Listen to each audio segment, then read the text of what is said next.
Tem horas que a gente brinca. E tem horas que a gente precisa parar e refletir.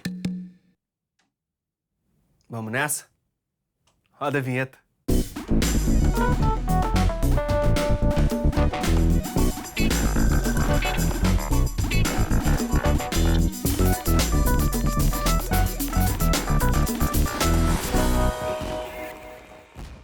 Hora do Enem no ar e hoje a gente treina redação. E o tema é sério: o aumento de infecções sexualmente transmissíveis entre jovens no Brasil. A gente já falou sobre isso no ano passado, foi o programa 230. E o assunto continua atual, então vem pra cá, professora Juliana Rettich. Olá, tudo bem? Seja bem-vinda. Gente aqui de novo. Pois é, muito obrigado pela presença. Agradeço também o convite. Professora, temas ligados à saúde.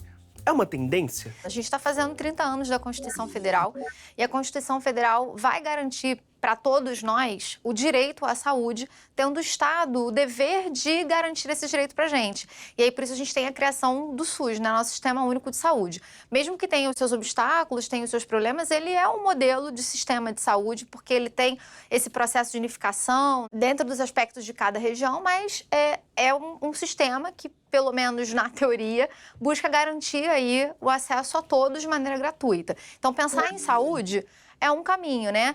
Lembrando também que o INEP, quando fez o Enseja, agora há pouco tempo, que é o exame para pessoas que querem tirar o certificado para o fundamental e o ensino médio, ele apresentou também temas ligados a esse assunto, né? Ele falou da saúde do trabalhador noturno, ele falou da alimentação saudável. Então, saúde é um tema, é um assunto que a gente aposta, né? Tá quente. Tá é um quente. assunto quente.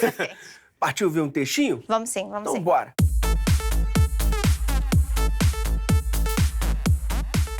É uma matéria de 2017 do site UOL. O que explica a disparada de infecções por HIV entre jovens brasileiros? Segundo o Departamento de DST, AIDS e Hepatites Virais do Ministério da Saúde, a taxa de infectados explodiu entre 2006 e 2015 nas faixas de 15 e 19 anos, variação de 187,5%, com taxa passando de 2,4 para cada 100 mil habitantes para 6,9%. E de 20 a 24, alta de 108%, passando de 15,9% para 33,1% infectados. Entre 25 a 29 anos, foi de 21%, com taxa migrando de 40,9% para 49,5%. E aí, professor, o que falar sobre esse texto? Tem muitos dados, né? Tem muitos dados. É bem comum que o Enem dê dados para o candidato, né? Eu já falei isso outras vezes aqui no programa, eu falo para os meus alunos, o texto de apoio aí é quase uma mãe ajudando o candidato ou a candidata para fazer a redação. O ideal é que ele vá sublinhando, né, esses dados, porque esses dados eles servem para fundamentação lá no processo argumentativo. Mas antes mesmo, até de a gente chegar ao processo argumentativo, a gente pode pegar esses dados e pensar assim, nossa, por quê? Por que a gente está em meio à era da informação, né? Nunca se teve tanto acesso à informação. A gente tem aí pesquisas que apontam para a gente que mais de 80% dos nossos jovens no Brasil têm acesso à internet, mesmo que por smartphone. Então, a gente está falando de uma população, né, juvenil que tem acesso à informação, seja ela qual for, mas, em contrapartida, na sua prática, não está usando, por exemplo, o preservativo, né? E por isso a gente tem esse aumento. Acho que esse é o primeiro ponto que o candidato e a candidata deve se questionar. Por quê? Por que nós jovens, né, eu imagino essa média do candidato do Enem, por que os jovens não estão usando preservativo, né? E a gente tem isso como consequência o aumento do número de doenças sexualmente transmissíveis. Bom, excesso de informação não necessariamente é excesso de preservação. Não mesmo, porque não adianta ele ter acesso à informação, ou ela ter acesso à informação, se essa informação não vem acompanhada de reflexão. A gente é bombardeado o tempo todo de informação, mas a gente tem uma reflexão sobre essa informação, né? E muitas vezes, acho que dá pra gente pensar naquela ideia que, assim, nunca vai acontecer comigo, né? E não necessariamente a informação vai se refletir em uma consciência e uma atitude prática, né? Em relação àquela informação a que o indivíduo tem acesso. Sem falar nas fake news, né? Que é a era da fake news. Pois é. E aí a gente pode tocar nas causas de vários problemas, principalmente relacionados a fake news, né? Quando a gente pensa nesse número de jovens infectados, né, e mesmo eles tendo acesso à informação, a gente pode se questionar o que a escola, o que a família, o que o Estado, o que a mídia tem de responsabilidade nessa situação, né? Porque a gente, então, pode chegar à conclusão de que tem acesso à informação, mas tem pouco diálogo, tem pouca conversa, né? Fala-se pouco sobre a questão do sexo. Em contrapartida, fala-se muito sobre a necessidade de o jovem viver tudo, né? Aquele discurso de tio e de tia, isso mesmo, você está na fase, tem que aproveitar tudo. Muitas vezes essas mensagens, elas acabam também se refletindo em atitudes que a sociedade considera contraditórias. Se você tem que viver tudo, você tem que ver tudo, sem pensar no depois. Na consequência. Exatamente. Partiu ver mais um texto? Vamos sim. É um trecho da reportagem do jornal Correio 24 Horas. Tá aí, professora. Adolescentes desprezam o uso de preservativo em relações sexuais. A juventude brasileira está iniciando a vida sexual sem usar camisinha. Foi o que revelou a segunda edição do projeto Este Jovem Brasileiro, que entrevistou quase 6 mil estudantes de 64 escolas brasileiras de todo o país, com idades entre 12 e 17 anos. O estudo mostrou que 71% dos adolescentes não usaram preservativo na primeira relação sexual e que apenas 54% desses jovens fazem uso habitual de proteção durante o sexo. Na primeira edição da pesquisa, realizada em 2006, os dados mostraram uma juventude mais cautelosa, onde 78% dos entrevistados usaram camisinha na primeira vez e 61% deles faziam uso habitual do preservativo. Para o presidente da secção local da Sociedade Brasileira de Doenças Sexualmente Transmissíveis, Roberto Fontes, o quadro de despreocupação está pautado em 2 fatos: a redução das campanhas de conscientização do uso do preservativo e os avanços no combate ao HIV que terminaram causando uma repercussão negativa nesse público, que deixou de ver a AIDS com temor e esqueceu que existem outras doenças sexuais graves. A adesão ao preservativo no Brasil nunca foi muito grande e não ampliou nesses últimos anos, permitindo que diversas doenças, inclusive a AIDS, crescesse e ficasse mais perigosa entre os públicos considerados mais vulneráveis, explica o médico. Eu sugeriria ao candidato ou candidata que sublinhassem as causas que o Roberto Fontes indica como causas importantes, né? A primeira causa que a gente tem ali é a questão da redução da campanha de conscientização. Isso é uma causa importante, o candidato pode trabalhar ao longo da redação, né? Porque toda vez que a gente reduz campanha de conscientização, a sociedade parece se esquecer de que aquele problema existe. Ou então ela começa a achar que aquele problema já foi solucionado e não foi solucionado. E a questão da repercussão negativa, né? A AIDS, quando ela surge, ela era a doença da morte, ela era visivelmente a doença da morte. Então, algumas pessoas apostam nessa causa como uma causa muito forte para que hoje a gente não use preservativos e não se lembre dela. Mas eu ampliaria um pouco isso aí. Eu acho que a gente já teve até uma entrevista aqui com um escritor, né, soropositivo, que falava sobre isso. Acho que é um pouco reduzido a gente pensar nessa causa como uma causa tão determinante. Quando a gente olha, de repente vai falar do assunto com pessoas mais velhas, aí elas talvez vão dizer que a gente tem jovens começando cada vez mais cedo a sua vida sexual, né, e uma liberdade sexual exagerada. Em certo ponto, isso faz sentido, mas se a gente volta à história, aí é repertório sociocultural para o candidato. A gente tinha meninas casando com 12, 13 anos. Então, pensar nessa causa só como também uma outra causa que ajuda, eu acho um pouco problemático. A gente está falando de uma decisão que requer responsabilidade, porque quando você assume uma vida sexual, isso precisa vir acompanhado de maturidade e de responsabilidade. Acho que quem são as pessoas, as instituições que poderiam conversar sobre o jovem acerca do seu corpo? Até para que, porque eu estou falando a questão do diálogo, né? Sobretudo, já fica a dica para a solução. Quando a gente olha hoje a nossa configuração social, o sexo parece ser ainda um tabu.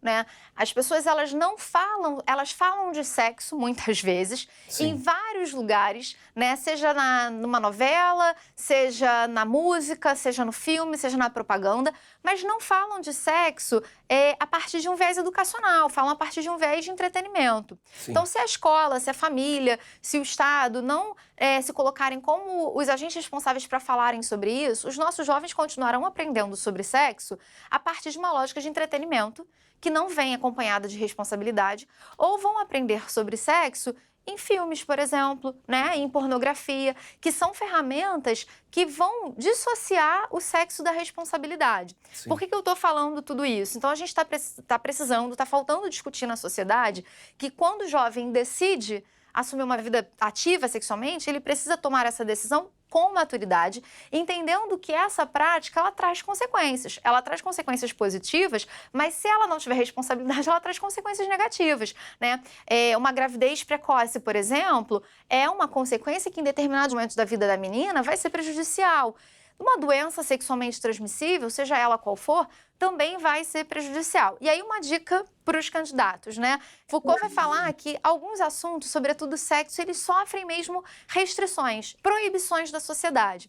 A gente está cada vez mais com medo de falar sobre sexo, achando que se a gente falar sobre sexo, as pessoas sairão fazendo sexo. Só que as pessoas já fazem. Então, se isso já é uma prática, porque é uma prática natural, isso faz parte da vida do indivíduo, a gente precisa conversar sobre essa prática.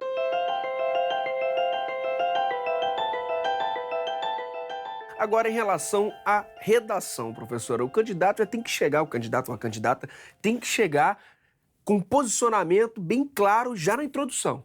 Com certeza. E aí a gente está falando do momento em que ele apresenta a tese. A gente, na introdução, tem que apresentar uma contextualização, uma ambientação do tema, que pode ser o momento em que vai entrar o seu repertório sociocultural, né? Eu comentei da história aí, falei das meninas que casavam cedo, falei do Foucault, isso tudo tem a ver com o repertório sociocultural. Ele pode apresentar uma frase-problema e o problema está explícito, né?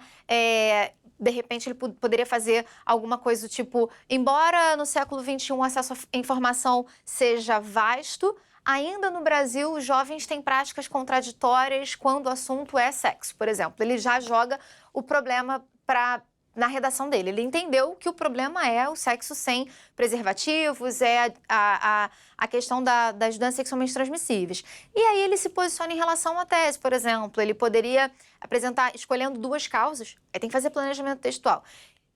Escolhendo as duas causas antecipadamente, apresentar uma falha das instituições formadoras e uma cultura na qual o sexo é tabu. Ponto, ele se posicionou. Sobretudo quando ele diz falha, né? E cultura em que o sexo é tabu. Quando ele fala do tabu e da falha, são duas marcas bem fortes de opinião em que ele se posiciona. Bacana. Professora, é bom reforçar que o Enem sempre traz debates sobre a conscientização e a formação da noção de cidadania, tô certo? Tá certo, porque a gente, quando vai dar aula para ensino médio, a gente tem a obrigação de formar o aluno para a cidadania. Isso está proposto pelo MEC, né? Então, o que o Enem vai avaliar é se no final dessa formação do ensino médio, esse candidato ou candidata foram realmente formados para a cidadania. E o processo de conscientização, eu acho que é uma coisa grandiosa do Enem. Quando ele joga o tema vira pauta.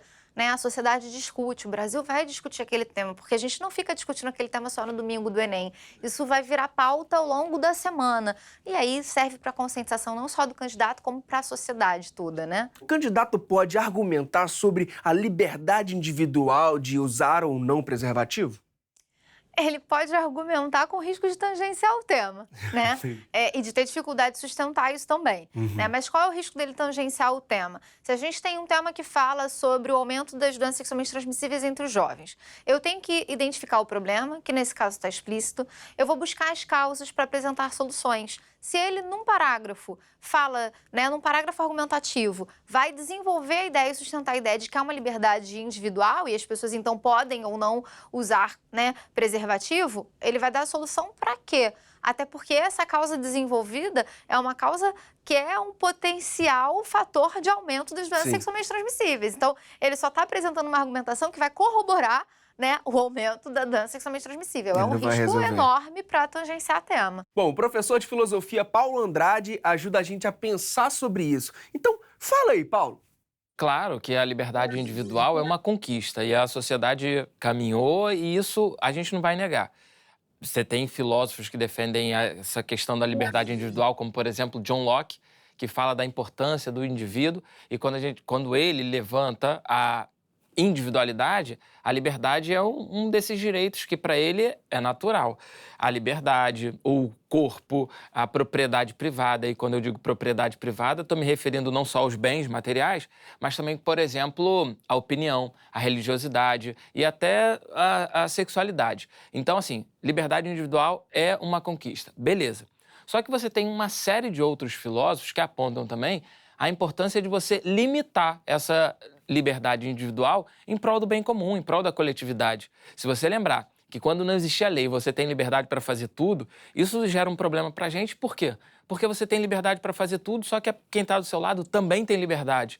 E aí você pode ter um choque de vontade. Então, o que seria o ideal para o convívio social, para a harmonia social? Você limitar a sua liberdade em nome do outro, em nome da harmonia, em nome da coletividade. A gente tem vários pensadores, inclusive contratualistas, como não só o Locke que a gente falou, mas Rousseau e Thomas Hobbes, que defendem essa ideia de um limite à individualidade, de um limite à liberdade. Beleza. Só que a gente pode transitar pela história da filosofia e pensar, por exemplo, os utilitaristas, que dizem que uma ação, para que ela tenha valor, ela tem que ter um ganho, uma utilidade maior, tem que produzir uma felicidade maior para a sociedade. Para esses utilitaristas, a noção de felicidade, né, não é nada muito abstrato. Inclusive, eles eram tão objetivos que eles achavam que a felicidade poderia ser calculada, mensurada. E uma das coisas que eles pensam é: não tem como você ser feliz se você colocar só a sua vontade acima dos outros. A sua ação precisa produzir uma felicidade maior. Como? Em harmonia com os demais. E eles apontam não uma coisa egoísta, mas um pensamento altruísta, alguma coisa que pegue a vontade de todos. Valeu, professor Paulo. Professora, tem um pouco aí do que você falou, né? Tem, e é um baita repertório sociocultural, né? Os alunos que têm aula de filosofia e sociologia ou que assistem às aulas aqui, para eles eu sugiro que eles anotem, né? O professor Paulo citou alguns filósofos super importantes e super conhecidos, né? E aí, indo para esse aspecto da argumentação da liberdade individual, de repente o candidato ou candidata poderiam trazer essa voz contrária para a redação, que seria, né, formular uma frase. Se para uns a liberdade individual deveria definir o uso ou não do preservativo, é importante lembrarmos dos filósofos contratualistas, e aí cita os filósofos e o que o professor comentou, né, que é uma noção que o direito, inclusive, vai trazer para a gente na nossa organização social. Nenhum direito se prevalece a outro direito, senão a gente não tem harmonia, a gente não viabiliza a sociedade. E aí, voltando ao que eu tinha falado, não só você tangencia o tema, se você, né, propuser essa ideia de que você tem uma liberdade individual, como você também tem uma fragilidade para sustentar, porque você vive em sociedade, né? E aí você precisa pensar nessa coletividade inevitavelmente. É verdade. Então, bora ver mais o texto? Vamos lá. Bora. É do Diário do Nordeste. Tá aí. Principais doenças: causador AIDS, causador vírus HIV. Sintomas iniciais estão relacionados ao comprometimento do sistema imunológico. O diagnóstico é realizado por meio de exame de sangue. Tratamento é realizado por meio de conjuntos de medicamentos conhecidos como coquetel. Prevenção: uso de preservativos durante relação sexual, não compartilhamento de seringas. Sífilis, causador, treponema pallidum. Sintomas iniciais: feridas na região genital que não ardem ou doem, e caroço na virilha. Tratamento: antibiótico, prevenção, preservativo. Clamídia, o causador é Clamídia trachomatis. Sintomas iniciais: dor ao urinária, nos testículos, corrimento amarelado e sangramento durante a relação sexual. Tratamento: antibiótico, prevenção, uso de preservativos. Gonorreia, causador Neisseria gonorrhoeae. Sintomas iniciais: secreção com pus que sai pela uretra no homem e vagina, uretra na mulher. E coceira na uretra e ardência para urinar. Tratamento: antibiótico, prevenção, preservativo e higiene após a relação. Todos ali em prevenção têm preservativos. É um bom caminho falar sobre isso? Sim, sim, porque é a melhor forma de prevenção hoje, né, para indivíduos que têm uma vida sexualmente ativa, sobretudo para os jovens. Então, pensar em propostas em que haja uma ampliação do acesso a preservativos é bastante importante, né? Há alguns anos a Secretaria de São Paulo fez uma pesquisa entre meninas de 13 anos, e eles viram que muitas delas estavam usando, por exemplo, a pílula do dia seguinte. Chama atenção para o uso da pílula, porque ele não deve ser desse modo, e chama atenção também que se elas estão com receio de engravidar, é porque não houve o uso do preservativo, né? Então, sim, pensar nesse acesso, nessa ampliação de acesso, é um caminho. Há também outros pontos ali interessantes nesse texto, porque ele fala sobre a prevenção, mas fala também sobre o tratamento. E a gente pode pensar numa sociedade em que o sexo é tabu, quando a pessoa também está com uma doença sexualmente transmissível, ela vai ficar certamente constrangida de abrir isso para alguém, ou ela, de repente, vai evitar ir ao médico ou à médica para evitar determinados julgamentos, o que é ruim, porque precisa-se de medicamento para alguns casos, você precisa do antibiótico para alguns casos, mas há outros casos que essas informações podem contribuir para o indivíduo perceber se ele tem ou não a doença, e há informações básicas, né, como higiene, por exemplo, né, acesso à informação, né, nossa sociedade talvez não saiba que a higiene faz parte também de um processo importante no tratamento de algumas doenças sexualmente transmissíveis. Pois é, todos esses dados aí, eles podem ajudar na proposta de intervenção? Podem, porque quando você olha os dados todos, de todos os textos, né? Neles eu levantei algumas causas. Se eu levanto causa, fica mais fácil de pensar na proposta de intervenção. Quando a gente olha ali o tratamento e a prevenção, também a gente consegue pensar nos agentes que podem ampliar essas informações ou oferecer esse tipo de tratamento, né? Onde os indivíduos podem buscar, como é que isso pode ser difundido para a sociedade, né? E quais seriam as possíveis conclusões para um tema como esse? O ideal é que se retome a tese. Eu havia dado um exemplo de tese, a gente falar da falha do Estado, né? Poderia usar a negligência do poder público em certa medida, e do sexo como um tabu, o não diálogo, né? Sobre a questão da sexualidade em sua completude, entendendo a sexualidade como uma dimensão humana, uma dimensão que faz parte de todos nós. Então ele vai fazer, ou ela, né, vai fazer uma retomada de tese, mas depois vai ter que apresentar as soluções. E aí a gente tem que se lembrar, né, a gente já falou sobre isso com outros professores, inclusive, a gente precisa se lembrar de que o Enem está exigindo, desde o ano passado, uma especificidade em relação a essa solução. A gente precisa colocar o agente, a gente precisa colocar a ação desse agente, a gente precisa apresentar de que modo esse agente vai realizar essa ação ou o meio pelo qual ele vai realizar. Há também uma necessidade do que o Enem chama de detalhamento, que é uma informação a mais ou sobre o agente, ou sobre a ação, ou sobre o meio e modo. E o candidato também precisa apresentar a finalidade. Então, essa especificidade, ela é necessária. Não adianta só o aluno falar assim, os pais devem dialogar mais com os filhos. Não vai resolver. O aluno precisa colocar dentro dessa estrutura e explicar, né, como é que os pais vão dialogar.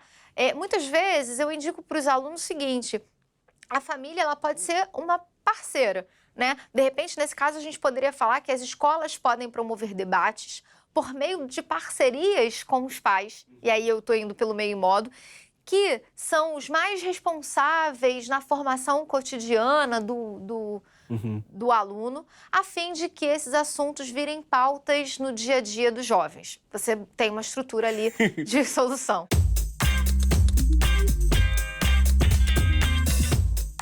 A gente está na reta final pro Enem. Então, qual a última recomendação, a última dica, assim, pra galera que tá se preparando? Assistir a Hora do Enem, acho que ajuda bastante. Tá bem, né, ligado com o que está acontecendo no país, o que vem acontecendo desde do início do ano. Há alguns alunos que falam o Enem nunca apresenta tema óbvio, o Enem sempre apresenta algo muito latente que está todo mundo discutindo. Não tem essa relação. O Enem apresentou violência contra a mulher no ano em que foi sancionada a lei de feminicídio. A gente não esperava porque seria um tema óbvio e ele estava lá. O Enem falou em 2017 sobre surdos, quando a gente pouco falava na sociedade sobre surdos, e aí, de novo, volto à grandiosidade do Enem, de trazer um tema para a gente poder discutir. Então, não adianta o aluno ficar tentando adivinhar qual vai ser a temática, né? A sugestão é que ele esteja antenado, que eles saibam o que está acontecendo no país, que eles usem as ferramentas que a gente tem. O Enem, a Hora do Enem é uma ferramenta, a gente tem outros lugares, outras ferramentas na internet para ajudar, né? Principalmente aqueles alunos que não estão tendo acesso a uma escola, um curso, porque já terminaram. E treinar, tem que escrever, não adianta, né? Essa ideia de que você escreve bem se você lê bem, se você lê muito, você vai ler bem, né? Se você... É óbvio que a leitura ajuda na escrita, mas a escrita é prática, é técnica, sobretudo uma dissertação argumentativa, que é um gênero bem específico, engessadinho, objeto de escola, objeto de universidade, então tem que treinar, não adianta. Professora, muitíssimo obrigado mais agradeço. Uma vez. Volte sempre. Obrigada, é só chamar. Agora com você. Se preservar é fundamental para cuidar de você e dos outros. E estudar é importante para te levar cada vez mais longe. Já se inscreveu no nosso canal? youtube.com/TV Escola. Tá cheio de entrevistas e aulas para você ir pro Enem preparadíssimo. Até a próxima. É uma reportagem do jornal Correios 24 Horas. Errei.